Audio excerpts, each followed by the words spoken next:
बिस्मिल्लाहिर्रहमानिर्रहीम। अस्सलाम वालेकुम नाज़रीन, आप यूट्यूब चैनल देख रहे हैं। मैं इमरान खान हूँ। इमरान खान साहब की फैमिली आज फिर मुलाकात करने के लिए अडयाला जेल पहुंची और आज फिर मुलाकात नहीं करवाई गई। वो जो एक ड्रामा था कि एक बहन की हम मुलाकात करवा देंगे, वो भी आज एक्सपोज हो गया। अलीमा खान ने उसके ऊपर कुछ स्टेटमेंट भी दिए और इस्लामाबाद हाई कोर्ट में एक डेवलपमेंट हुई इमरान खान साहब की कैद तन्हाई के हवाले से। वहां पे एक फैसला महफूज किया गया, वो भी मैं आपको बताता हूँ, कुछ और अहम खबरें। लेकिन सबसे पहले अलीमा खानम ने क्या कहा वो जरा आप देख लीजिए। उन्होंने कहा जी कि सिर्फ एक मुलाकात कोई खुशखबरी नहीं है कि इमरान खान साहब से एक मुलाकात हो जाए। ये मुजरिम हैं जिन्होंने इमरान खान के हकूक मुअत्तल कर रखे हैं, सारे हकूक बहाल होने चाहिए। यानी सादा उनका मुतालबा ये इमरान खान साहब की फैमिली का, जनाब ये कोई तरीका नहीं है कि आप ये कहें हम एक मुलाकात करवा देते हैं इमरान खान से। भी उसका इमरान खान का ये कानूनी हक है कि वो हर हफ्ते मुलाकात करें, ना सिर्फ कि उस तरह मुलाकात करें जैसे अपनी फैमिली से मुलाकात कर रहे हैं, अपने वकला से मुलाकात कर रहे हैं, अपने दोस्तों से मुलाकात कर रहे हैं। तो उनकी मुलाकात जो हफ्ते में 2 दिन है, जो जुमेरात और मंगल, वो मुलाकातें होनी चाहिए और उन्हें कानून के मुताबिक इंसाफ मिलना चाहिए जैसे बाकी सबके लिए है। यानी अगर आप याद करें कि नवाज शरीफ साहब की जेल में जब मुलाकातें होती थी, आसिफ अली जरदारी तो जेल के साथ एक कोठी है वहां हुआ करते थे और बड़ी मौजे थी, बड़ी खिदमत थी उनकी। आसिफ अली जरदारी साहब को तो मुलाकातों के लिए कभी तकलीफ हुई नहीं थी, वो बल्कि चले भी जाते थे, आ भी जाते थे। इस तरह की खबरें बहुत पाकिस्तान की मीडिया में बहुत पहले छप चुकी हैं। तो जरदारी साहब की जेल तो ना होने के बराबर थी। हाँ, नवाज शरीफ साहब को जेल में रखा गया था जब इमरान खान साहब इलेक्शन जीते, उससे पहले मियां साहब वापस आए और इलेक्शन लड़ने के लिए उन्होंने गिरफ्तारी दी ताकि वोट उन्हें पड़े। तो वोट उन्हें फिर भी नहीं पड़े, लेकिन मियां साहब बाद में डील करके पाकिस्तान से निकल गए। मिलिट्री एस्टेब्लिशमेंट से उन्होंने डील की, बीमारी का बहाना बनाया और पाकिस्तान से बाहर चले गए। लेकिन जितना अरसा मियां साहब जेल में रहे, आपको पता है कि फी दिन मियां साहब की कितनी मुलाकातें थी? 22 मुलाकातें फी दिन। जब हमने मुलाकातों को दिनों के ऊपर डिवाइड किया तो पता चला कि नवाज शरीफ रोजाना की बुनियाद पर 22 मुलाकातें करते हैं। एक एक दिन में मियां साहब 100 लोगों से भी मिले। यानी सहाफी जब मियां साहब को मिलने के लिए जाते थे तो 15 कॉलम निगार और सहाफी अंदर जाते थे। एक बड़ी कुर्सी लगती थी सोफा नुमा, जिसमें मियां नवाज शरीफ साहब बैठते थे। एक लंबी ऐसे कतार लगती थी दाएं तरफ, एक कतार लगती थी बाएं तरफ, और दोनों कतारों पे पाकिस्तान के जय्यद सहाफी बिठाए जाते थे। फिर मियां साहब उनके साथ बड़ा लंबा एक सेशन करते थे बातचीत का, और ये एक मरतबा नहीं कई मरतबा हुआ। इसी तरह मियां साहब की फैमिली मियां साहब के साथ ही मौजूद रहती थी। मियां साहब के अपने जाती मुलाजमीन वो सबसे पहले सुबह अंदर चले जाते थे और वो मियां साहब के साथ साथ खिदमतगुजारों की तरह मौजूद रहते थे हर जगह पे। ये थी मियां नवाज शरीफ साहब की जेल। इमरान खान साहब की जेल जो है वो वैसी नहीं हो सकती, तो कम से कम जो कानूनी तौर पे उनको सहूलियत हासिल है वो उन्हें मिलनी चाहिए। अब यही बात उनकी फैमिली कर रही है कि ये क्या बात हुई कि आप एक बहन की एक मुलाकात करवा देंगे, वो बहन बाहर आएगी, वो कहेगी मेरे भाई की ये सूरत हाल है, बाद में बहाना बनाएगी जी इस बहन ने बाहर आके इमरान खान की सूरत हाल बताई, लिहाजा अब हम मुलाकातें ही बंद कर रहे हैं। तो नौरीन ने उन्होंने कहा जी आई हुई है, मुलाकात के लिए इंतजार कर रही है। बल्कि वहां पे जो पुलिस मौजूद थी उनको बताया भी कि ठीक है जी जाए मुलाकात करवाएं। नौरीन ने आदि की जैसा कि वादा किया गया था, तो फिर मुलाकात नहीं करवाई गई। अच्छा, इसमें जो है ना वो अलीमा खानम ने कहा कि मुलाकात के हवाले से कंफ्यूजन पैदा हुई। 19 मई को जब हमारे साथ मेंबरान पार्लियामेंट के काफिले को 26 नंबर पर रोका गया तो वहां मोहसिन नकवी बार बार राब्ता कर रहा था कि आज आप ये खत्म कर दें, हम मुलाकात करवा देंगे। इसके जवाब में मेरा मौक़िफ़ ये था कि ये मुलाकात नहीं करवाएंगे, ये झूठ बोल रहे हैं। फिर कहा गया नौरीन ने आदि जेल सुपरिटेंडेंट को दरखास्त दें तो मुलाकात हो जाएगी। उन्होंने कहा हमारे पास तो अदालत का ऑर्डर है, दरखास्त की क्या जरूरत है, आप हमारी मुलाकात करवाएं।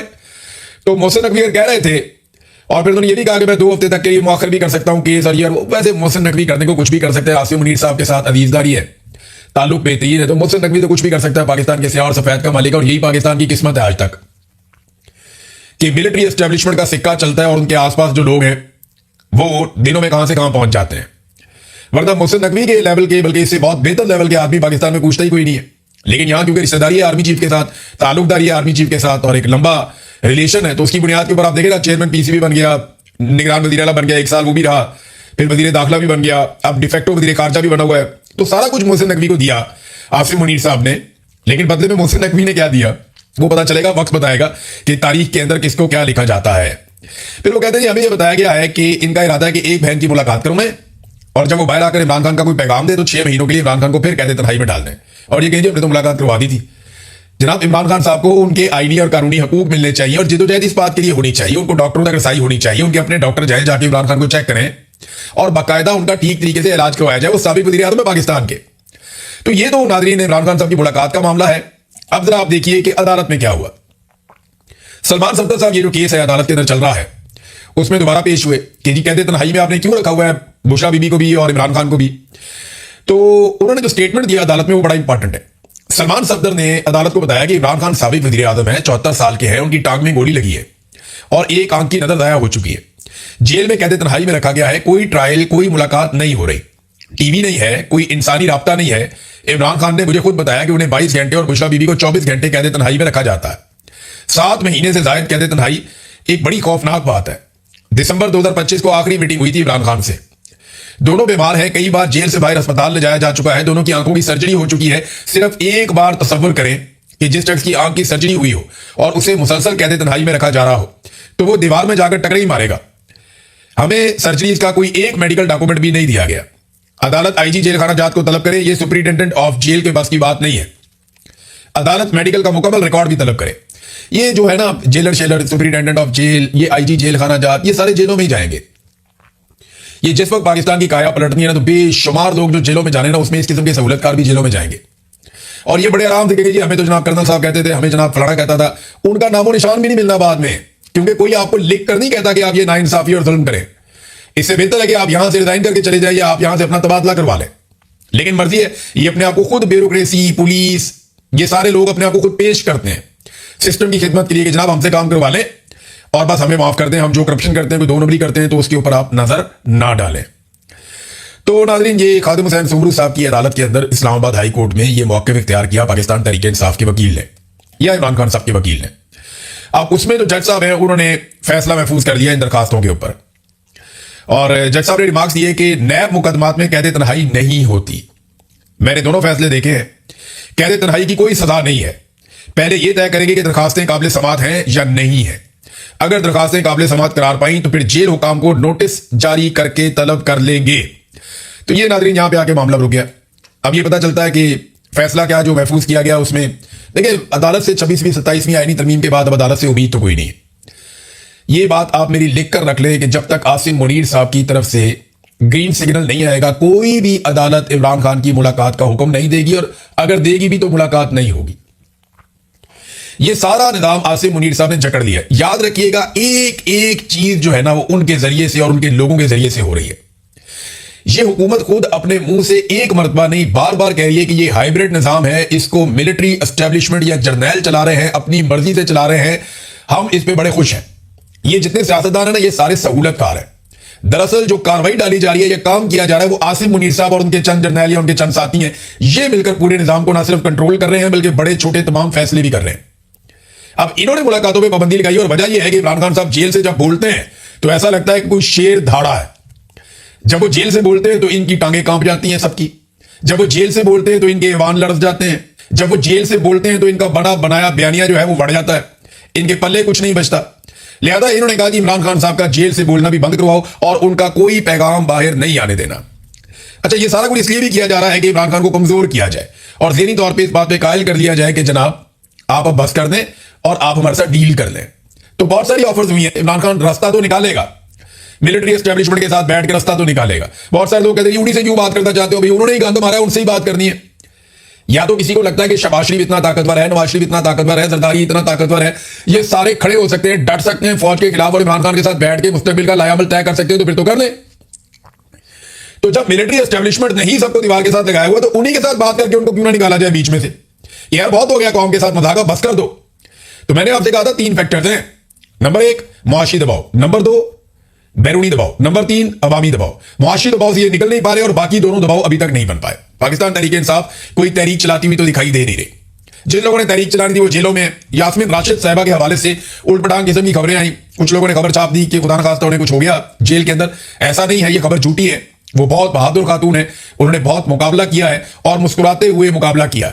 2 मरतबा उन्होंने कैंसर को शिकस्त दी है और जितनी बड़ी बीमारी से वो गुजरी है इसके बावजूद जिस तरह वो कभी बैठी नहीं, वो चलती रहती है, हमेशा वॉक करती रहती है, अपने आप को एक्टिव रखती है। लेकिन अब मेरे पास ये इतला है कि वो काफी अजियत में है, बहुत तकलीफ में है और अब उन्हें चलने फिरने में भी दिक्कत होती है। वो ज्यादा देर तक नहीं चल सकती जैसे पहले वो वॉक करती थी। अब वो थोड़ा सा चलती है, फिर बैठना पड़ता है, लेकिन वो बज़िद है कि वो अपने पैरों पर ही चलती रहेंगी। तो बड़ा जुल्म किया यास्मीन राशिद साहिबा के साथ। लोड शेडिंग के बाद उनके जेल का सेल एक तारीख घुटन तथा कब्र का मंजर पेश करता है। ये आयशा अली भुट्टा साहिबा ने लिखा। लाहौर में अजियतनाक लोड शेडिंग हो रही है और डॉक्टर यास्मीन राशिद की तबीयत खराब है, लेकिन वो नाकाबिले यकीन हद तक मजबूत आसाब की मालिक है। झूठा प्रोपेगेंडा उनके बारे में किया जाता है, लेकिन सच्ची बात यह है कि वो बहुत बहादुर खातून है। उनसे एनर्जी मिलती है सबको, चाहे आपका पाकिस्तान तरीके इंसाफ से ताल्लुक है या नहीं है। अगर आप यास्मीन राशिद को देखते हैं तो आपको एनर्जी मिलती है, आपको ताकत मिलती है। आपको हौसला मिलता है कि अगर ये खातून इस उम्र में इन बीमारियों के साथ मिलिट्री एस्टेब्लिशमेंट के जुल्म और जबर के सामने डट कर खड़ी हो सकती है ना, तो फिर ईमान मजारी भी मार खा लेगी और मारंग बलूच भी मार खा लेगी। यास्मीन राशिद ने साबित कर दिया कि वो कितनी ताकतवर है। मेरी उनसे टेलीफोन पे एक दफा बात हुई, वो पेशी पे आई हुई थी, मैं जेल में था, तो उन्होंने जिस अंदाज में मेरे साथ बात की, मुझे एक दो दिन महसूस हुआ कि यार क्या बात है इनकी। मैं वही सोचता रहा बैठ के जेल में कि कितनी मजबूत खातून है। यानी जो खुद गिरफ्तार है, जिनको पकड़ा हुआ है, वो किस तरह बाकी लोगों को हिम्मत और हौसला दे सकती हैं। बहुत जबरदस्त खातून है। अल्लाह ताला उनके लिए आसानी पैदा फरमाए, अल्लाह ताला उन्हें लंबी जिंदगी अता फरमाए और अल्लाह ताला उनको दिखाए वो फतह जिसके लिए वो लड़ रही हैं। तो नाज़रीन, ये यास्मीन राशिद साहबा की सूरत हाल है, अफसोसनाक बात है, काफी बीमार है, लेकिन निजाम को किसी किस्म का कोई एहसास नहीं है। पाकिस्तान तहरीक इंसाफ के दौर में बहुत तनकीद होती थी नाज़रीन, हमारे बहुत सारे सहाफ़ी, बहुत सारे लोग जो हैं दानिश्वर, वो लापता अफराद इस पे बहुत बात करते थे। लेकिन आप देखें आजकल लापता अफराद पहले से बहुत ज्यादा है, लेकिन कोई बात नहीं करता। आजकल तो सियासतदानों को लापता कर दिया जाता है, जाने माने लोगों को लापता कर दिया जाता है, सहाफियों को, शायरों को लापता कर दिया जाता है, वकला को लापता कर दिया जाता है, लेकिन कोई नाम लेने के लिए तैयार ही नहीं है। आजकल कोई लापता अफराद की बात ही नहीं करता। तो असद कैसर साहब ने बताया कि अपने दौरे हुकूमत में इमरान खान साहब ने 400 लापता अफराद को बाजियाब करवाया था, और यह बात उन्होंने कोयटा के अंदर बैठकर कही। अब बताए ना, इमरान खान साहब का जो दौरे हुकूमत है वो शहबाज शरीफ से तो बहुत छोटा है, वो 3.5 साल रहे हैं, इनको तकरीबन 4.5 साल होने वाले हैं। तो शहबाज शरीफ ने अपने दौरे हुकूमत में किसको बाजियाब करवाया? किसी को भी बाजियाब नहीं करवाया।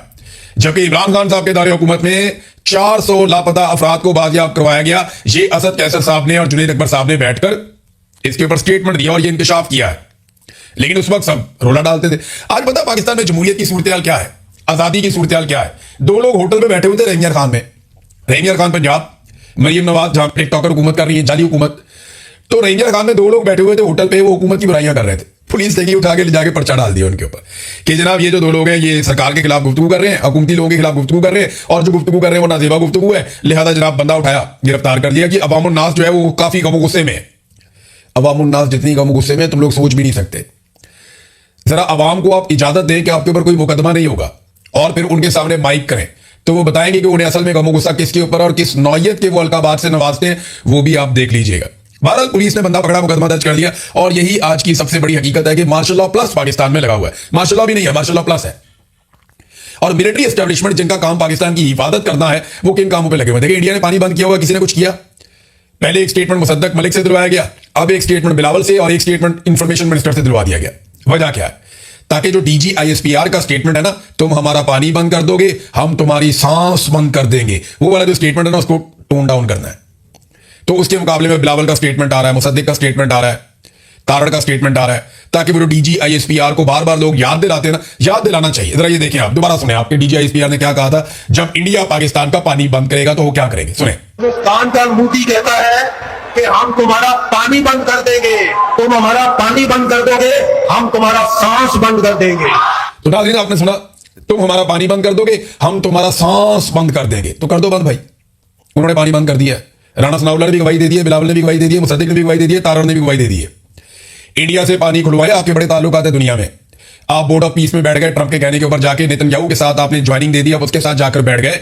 आपने अमन के नोबेल इनाम के लिए डोनाल्ड ट्रंप जैसे बंदे को आपने नामजद कर दिया, जिसने मेनाब में 168 बच्चियों का कत्लेआम किया। आपने ट्रंप के बयान के बाद अफगानिस्तान के ऊपर हमले कर दिए। आपने अमेरिका की हर सतह पे सहूलतकारी की। अब इतने ताल्लुकात बनाए तो थोड़े से पाकिस्तान के लिए भी इस्तेमाल कर देंगे, अपनी हुकूमत बनाने के लिए आपने इस्तेमाल करने और बचाने के लिए इस्तेमाल करने, या सारे ताल्लुकात इमरान खान से बचने के लिए आपने इस्तेमाल करने, पाकिस्तान को बचाने के लिए, पाकिस्तान का पानी बचाने के लिए भी थोड़ा सा ताल्लुक इस्तेमाल करने। जो आपने बनाए डोनाल्ड ट्रंप के साथ, बोले उनको इंडिया से पानी खुलवा कर दे, बातचीत करें इंडिया के साथ बैठ के। मैं जंग करने की तो बात ही नहीं कर रहा, वो तो सूट ही नहीं करती, ना इंडिया को सूट करती है ना पाकिस्तान को सूट करती है। मैं हमेशा से जंग का मुखालिफ हूं। मैं कभी नहीं चाहता कि पाकिस्तान और इंडिया की जंग हो, हमेशा से मैं इसका मुखालिफ हूं। मैं चाहता हूं दोनों मुल्कों के अवाम गरीब में बैठ के बातचीत करें। और ये जो फौज के ऊपर अरबों खरबों रुपया खर्च कर रहे हैं, एक पागलपन का शिकार है, हथियार पे हथियार, हथियार पे हथियार, वो भी बनाते जा रहे हैं, हम भी बनाते जा रहे हैं। इन खर्चों को कम करके अवाम की फलाह बहबूद के ऊपर लगाएं। देखिए यूरोप कहां से कहां चला गया, अमेरिका, बर्तानिया, दुनिया कहां से कहां जा रही है। उन्होंने अपनी इकोनॉमीज खड़ी की है। हम जनाब अपने सिर्फ एक एक इदारे को खड़ा कर रहे हैं, जनाब पैसा वहां खर्च करते जाओ करते जाओ करते जाओ। तो दिफा बहुत जरूरी है, लेकिन बाकी चीजें भी जरूरी है। तो इंडिया के साथ बातचीत करें, जंग के बजाय अमन के साथ बैठे, टेबल के ऊपर लॉजिकली बात करें, उन्हें कायल करें, उनके ऊपर दबाव आप बढ़ा सकते हैं, उनके ऊपर दुनिया भर से आप उनके ऊपर दबाव बढ़ा सकते हैं। लेकिन यहां आवाज उठाने को तैयारी कोई नहीं है, बात करने को तैयारी कोई नहीं है। सारा इन्फ्लुएंस इस्तेमाल करना है। जनाब इमरान खान को जेल में कब तक रखा जा सकता है? इंडिया ने पाकिस्तान का पानी रोक लिया, उसके ऊपर कोई कुछ करता ही नहीं है, कर ही नहीं रहा। नाजरीन, जो बजट बनाया ना जिन लोगों ने, अब ये बजट का क्योंकि महीना था तो जाते जाते आपको खबर देते हैं, आज 30 तारीख है, आखिरी तारीख इस महीने की। तो जिन लोगों ने बजट बनाया था ना, उन्हें 6-6 तनख्वाहें दे दी गई वफाकी हुकूमत की जानिब से। और पंजाब में भी जिन महकमों ने बजट बनाया, महकमा कानून, पंजाब असम्बली का महकमा बजट साजी के अंदर जो जो शामिल है, मुतल्लिका महकमे, अब 90 इशारा कायदे-ए-आज़म जहाँ मरियम नवाज का दफ्तर है, इन सारों के लिए भी 4 माह की आज़ादी तनख्वाह का ऐलान कर दिया गया। क्यों? ये लोग पहले बगैर तनख्वाह के काम कर रहे थे, या इन्होंने बजट बनाने के दौरान कोई ऐसा काम किया जो इनको नहीं करना था।